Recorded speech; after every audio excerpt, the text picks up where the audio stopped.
STRY is it's a program for teenagers and young adults. It stands for Substance Screening, Treatment, and Referral for Youth. It's kind of an umbrella term that we use for an evidence-based model called ACRA, which is Adolescent and Community Reinforcement Approach. It has been around for a few decades now, the Adolescent Community Reinforcement Approach.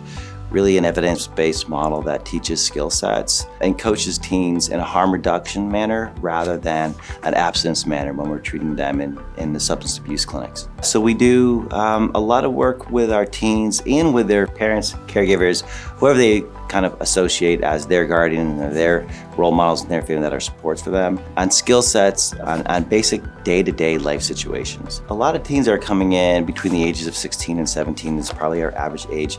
We do serve teenagers and young adults, so it's important to note that we treat the spectrum from age 12 to about age 22. Because that age group of 18 to 21 often gets caught up in more heavier adult-related substance use treatment programs, we try to stretch this out so that we can treat young adults in a way that we're teaching and coaching families and teenagers as well. So the role of the family really is to help reinforce the skills that we're teaching.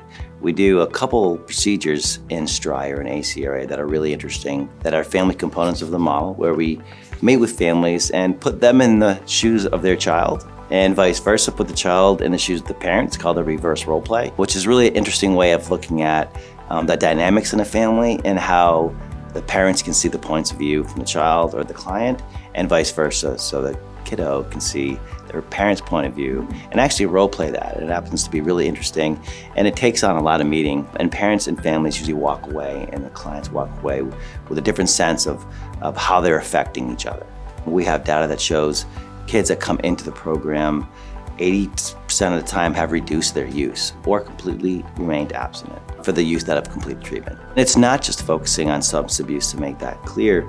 It's focusing on all aspects of their life. It's not just, substance use is part of their life. It's not usually all consuming when we're working with these teenagers. So we teach them life skills as well, happiness skills, how to be happy. And that may or may not be related to substances, but we do that and teach them other coping skills, how to look for jobs, how to interact with their teachers, whoever they might need to increase relationships with. It really covers a broad spectrum of life in the teenage. It does hopefully ground them.